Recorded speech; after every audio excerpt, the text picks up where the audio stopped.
hukom sa ginibong drug bypass operation. Triple o 4 na doble ang bihikulo na gruso sa siyudad kang Naga. Mas complain ng police station kang Naga City Police Office. Newsbreak.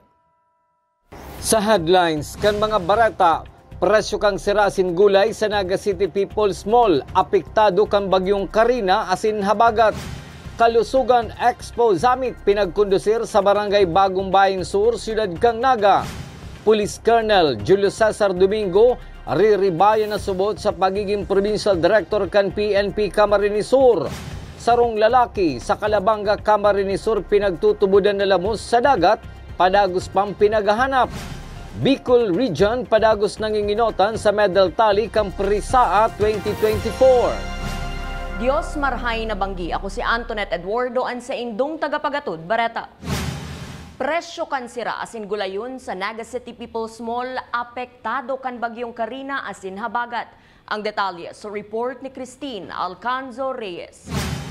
Bakulang Metro Manila ang nadanyaran kang bagyong Karina, hulitan ng matean mantulos kan mga paratinda sa Naga City People's Mall, syudad ni Naga ang epekto kaini. Dahil sa pagbaha sa iba-ibang parte kang Maynila asin kataraid na lugar, stranded ang mga supplier ng gulay na iyungon niya ng sarong problema kang paratindang si Nanay Maylene Martin. Sigun sa iya, posibleng ralapa asin daay na presko ang mga maarabot na gulay na posibleng halangkaw pa ang presyo kaini pag-abot sa Naga. Nasaro sa saidang pinoproblema ngunyan. Siyempre naabala to duman, baka pag-abot di medyo lusaw na si gulay, barasa na. Kasi agihan, tapos panibagong bayad to sa sa gasolina, sa boy. Siyempre maano sila kato, mabawas silang lusaw para halion sila pa. Madagdag na naman sila ni panibagong presyo. Sa ibong kamatuman labenta, inaasahan man ni Nanay Maylene na ngunya naralaugan ng klase, magdako lang sa idang parabakal urog na maburukasan na ang mga kanan na yaon sa mga eskwelahan. Ine-expect me medyo kadakol ng kantin ang maburukahan. Kag bakasyon, nagpahiring halo sila, baka lamang magdaradagdag. Yan daw ang tigaanahan. Sa fresh fish section, agranay ni Nanay Maiden San Juan ang pagtaas kang presyo ninhulita sa maraot na panahon sa nasyon, asin kadikit pasubuot ang parabakal ngunyan ninhuli sa paparaning ralaugan ning klase. Mga gamit sa eskwelahan, magpang-enroll yung priority. Kaya kami ngunya mga parabakal.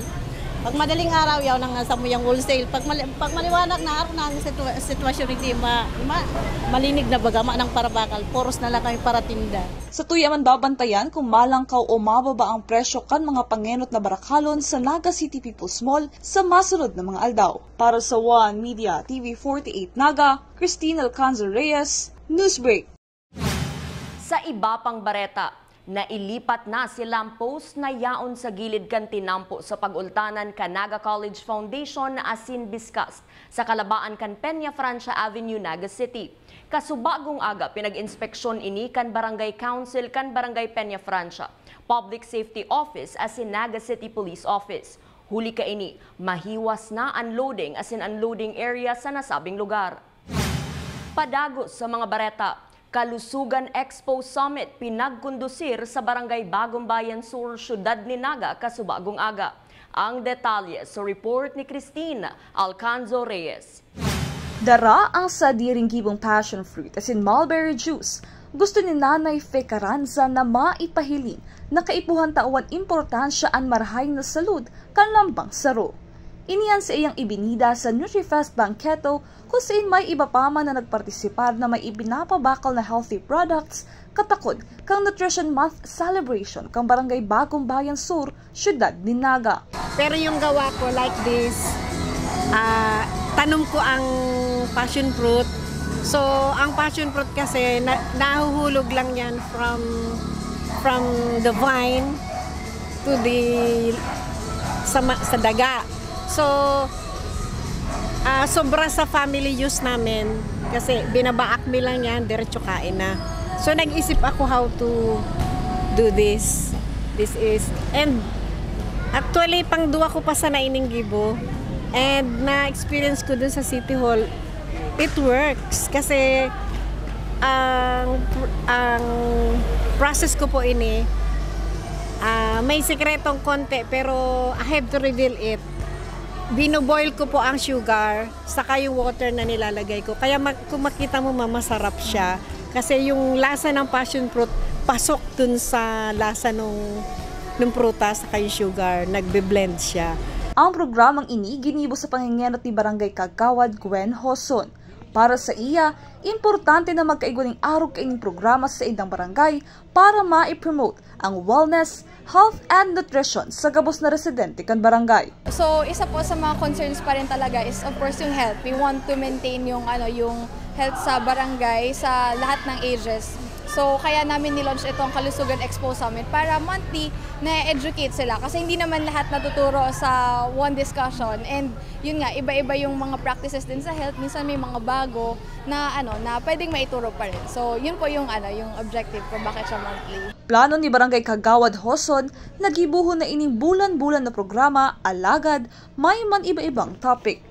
Para sa One Media TV 48 Naga, Cristina Alcanzar Reyes, Newsbreak. Mientras tanto, apwera kan Kalusugan Expo Summit na pinaglansar kan Barangay Bagong Bayan, pinagibo manindaan food handling seminar kung saan ini nakatutok sa malinig na pagibunin kakanon na pinagpapartisiparan kan mga business owner para masiguro na igwasindang tamang kaaraman sa pagpreparar nin kakanon. So yung participants po dun is si mga business owners, si mga nag-handle ng food sa Bagong Bayan, sir. Before kaya po, ang nakaulay mi pa lang is si mga business owners sa Ateneo Avenue. Pero ngunyan po, in-extend ni si invitation sa gabos po na taga-barangay. Sa iba pang bareta, matapos ma-stranded sa Port kan Pasakaw, Camarines Sur ang mga pasahero, pasiring sa Burias, Masbate, huli kan maraot na kamugtakan kan panahon kan nakalihis na aldaw. Kasubagong aga nakapuruli na ang mga ini matapos na ibalik naman ang biyahe pasiring sa nasabing banwaan sa Masbate. Ang Philippine Coast Guard as in LGU Pasakaw ang nag-asikaso sa pagkakan kan mga ini. Sa iba pang bareta, higot nang ipinagbabawal ang paglaog na mayong permiso hali sa DENR sa lugar kung sa inadiskubre subuot ang bagong kuweba sa nagpapadagos na pinagkukonstruir na provincial road sa boundary kan Barangay Kaurasan Bula asin Barangay Kamanggahan Balatan, Camarines Sur. Ang Senro Iriga City ang nagpasiring naman sa nasabing lugar.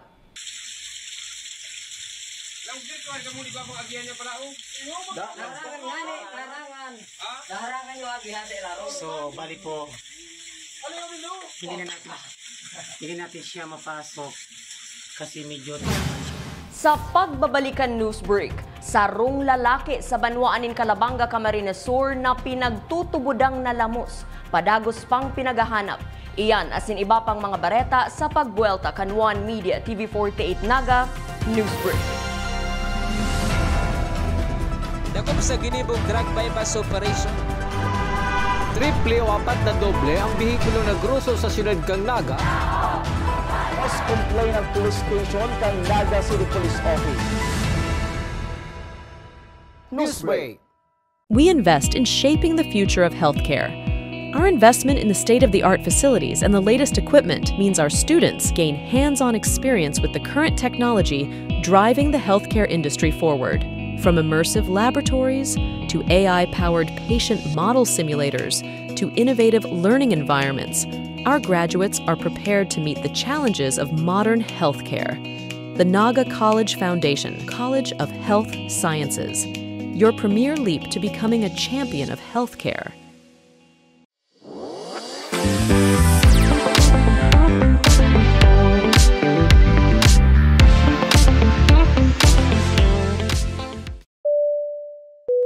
Flight attendants, prepare for takeoff, please.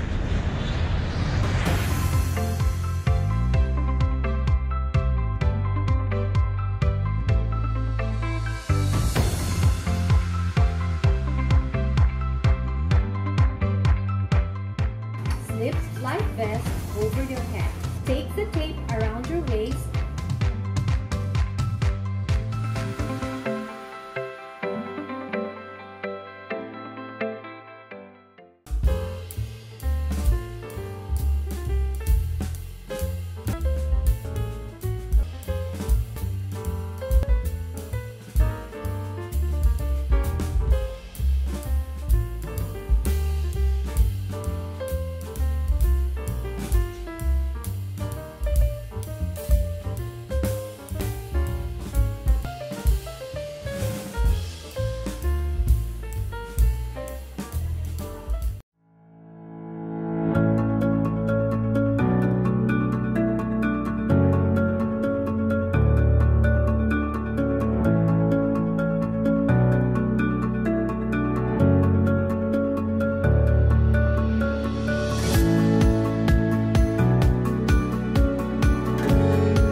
Hello, NCF! Welcome to the Naga College Foundation Incorporated. Where academic excellence meet limitless opportunities. Welcome to the home of the champions. Join us as we leap into the future. NCF is committed to providing state-of-the-art facilities to nurture the next generation of professionals. Our first-class facilities are designed to empower our students and equip them with the skills and knowledge needed to excel in their chosen field. Here at NCF Wings, you are a step closer to your dream of becoming a flight attendant. This is the first cabin crew training in Bicol.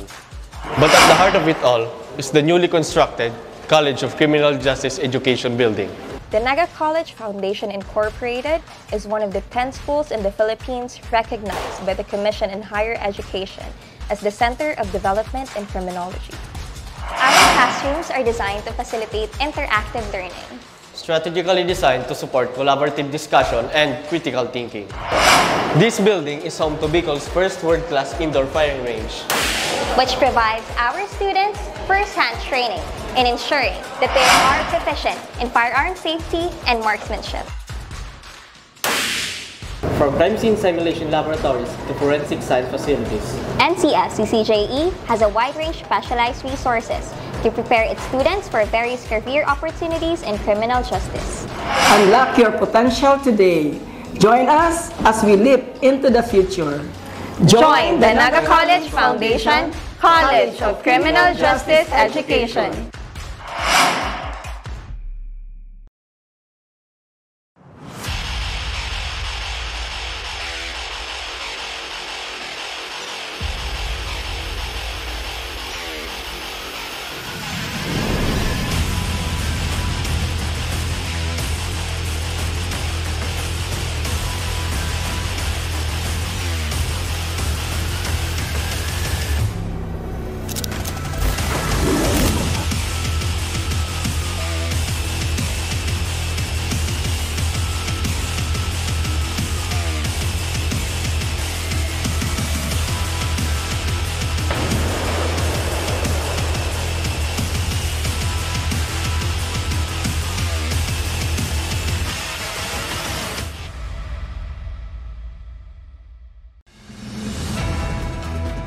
Dako sa ginibong drug bypass operation.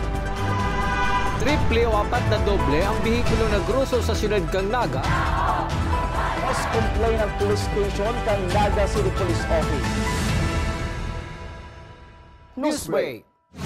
Sa pagpapadagos kan mga bareta, posibleng sa maabot na semana gibuhon ang turnover of command ceremony sa Camarines Sur Police Provincial Office. Si Police Colonel Julio Cesar Domingo ang nakatalaan subuot na ribayan ni Police Colonel Virgilio Olalia na yaon nakadistino sa PNP Regional Command 5. Si Police Colonel Olalia ang dati man naging Chief of Police kan Pili Municipal Police Station as in Irigas City Police Station.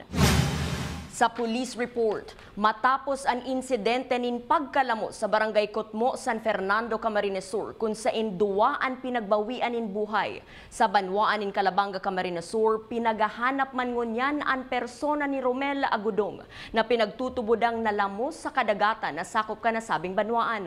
Sa istorya kantiyaon kainina si Mirna Ebika, nag-iba subuot sa lawod si Romel. Kanyaon na sa tahaw kan dagat, nakasabod subuot lambat na may lubid ang LSC kan barutong pinaglulunadan kan biktima.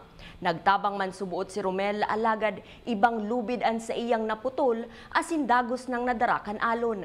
Daiman tatao maglangoy ang nawawarang persona. Iba sa pinsan, patiring sa lahod. Pagabot po sa lahod, nailisi po da. So, akayan, nakasabod si ilisi sa lambat. Itatanggal ninda. Dahil ninda kayang tanggalon. Umiman da ang pamanggin ko si Romel, yung nagbaba sa tubig. Ang naputol po da ng tubig, bako itong nasa ilisi, ipinadpad siya kang duro. Dahil na po siya na po nagtundam na.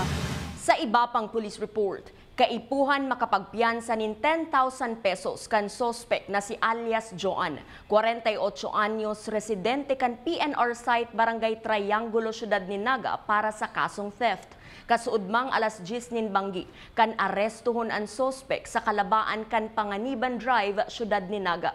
Yaon na iningon yan sa kustudiya kan Police Station No. 5. Sa iba pang bareta, pagtapos kan prisa at 2024 sa probinsya kan Albay, pano nin emosyon.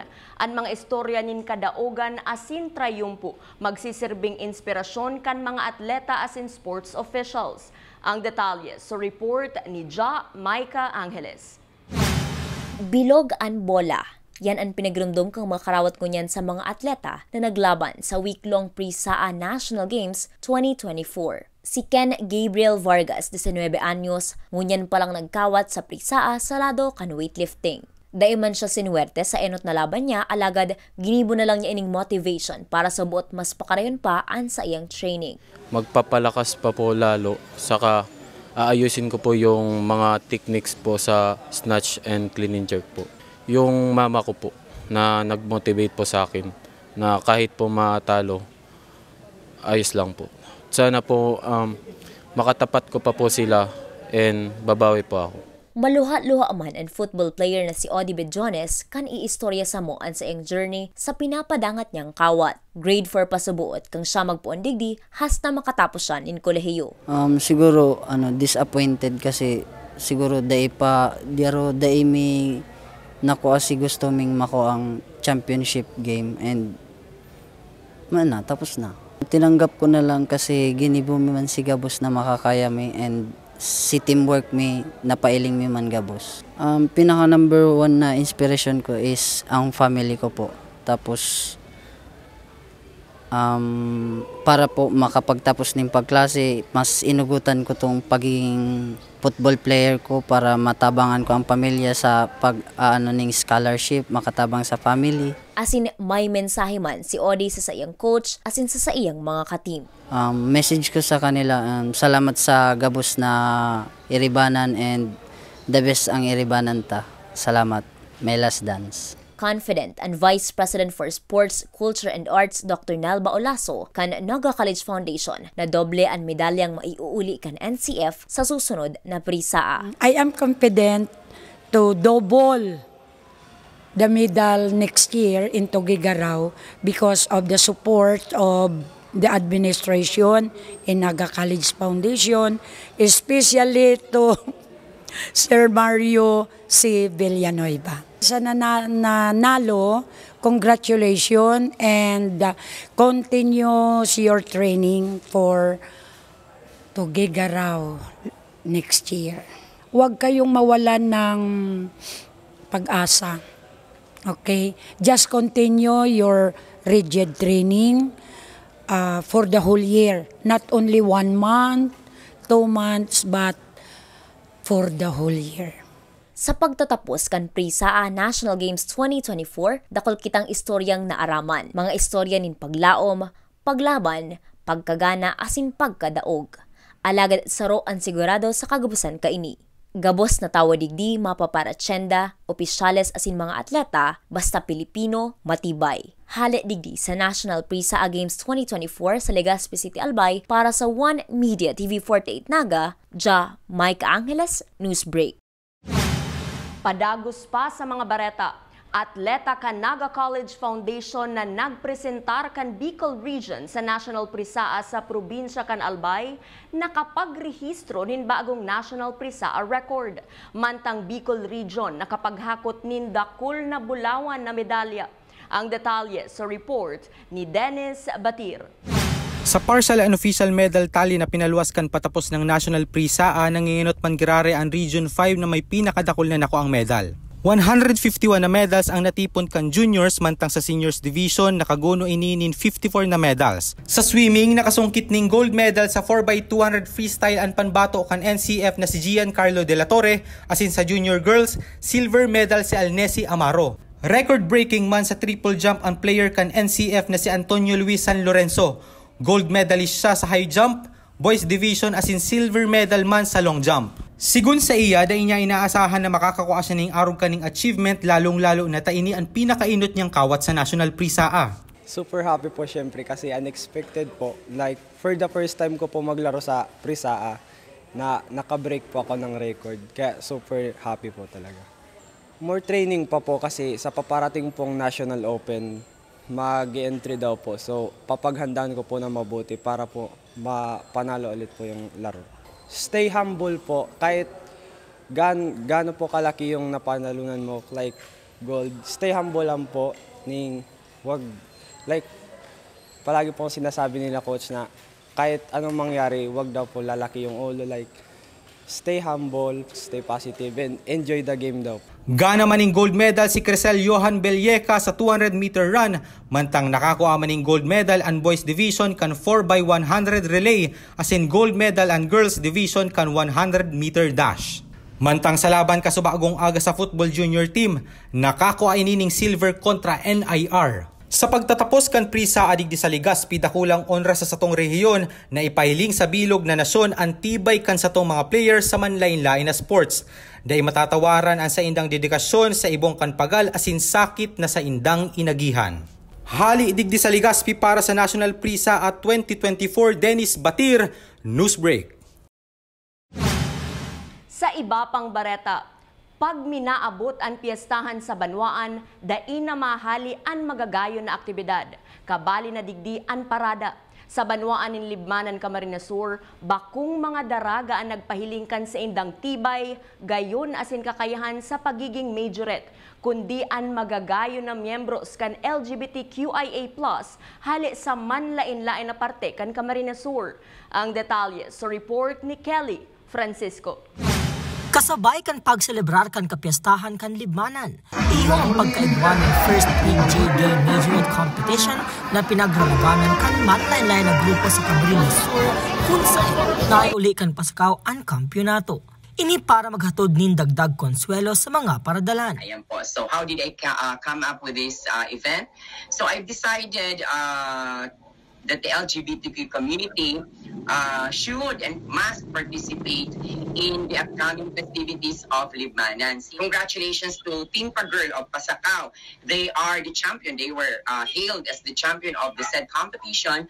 And masayang-masaya ang people of Libmanan, nakapagbigay hindi lamang ng hindi tinatawag ng nakasiyahan, kundi the rainbow community has celebrated love, pride, colors, and talents and skills. Dahil naging madali ang preparasyon kan Pasakaw Gay Majorette sa nasabing okasyon.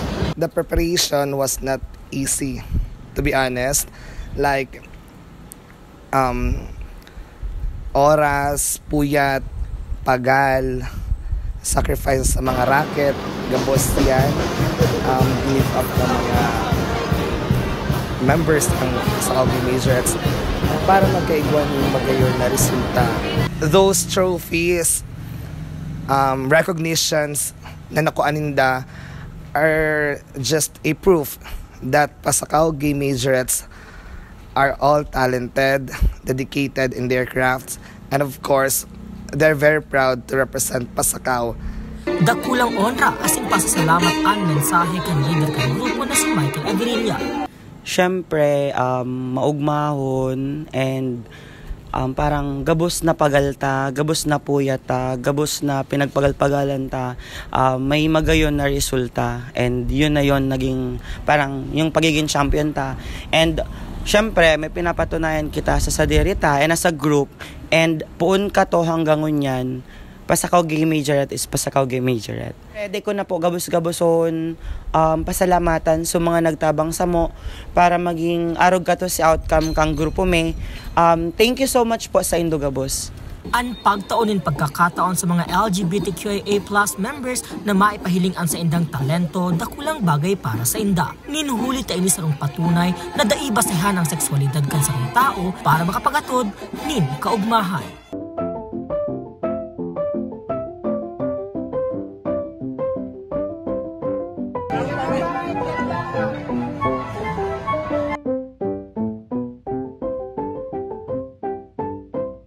Para sa One Media TV 48 Naga, Kelly Francisco, Newsbreak. Asin yan ang mga bidang baretang nakalap kan mas pinakusog na puwersa kan One Media TV48 Naga News and Bicol Affairs. Dai malingaw na i-follow ang Samuyang official Facebook page. Asin i-hit ang subscribe button sa Samuyang official YouTube channel. One Media TV48 Naga, tanganing updated kita sa mga bareta asin istoryang bida. An Bicolano. Ako si Antoinette Eduardo asin ini ang One Media TV48 Naga News Break. Dako sa ginibong drug bypass operation. Triple o 4 na doble ang bihikulo na gruso sa siyudad kang Naga. Mas complain ng police station kang Naga City Police Office. Newsbreak.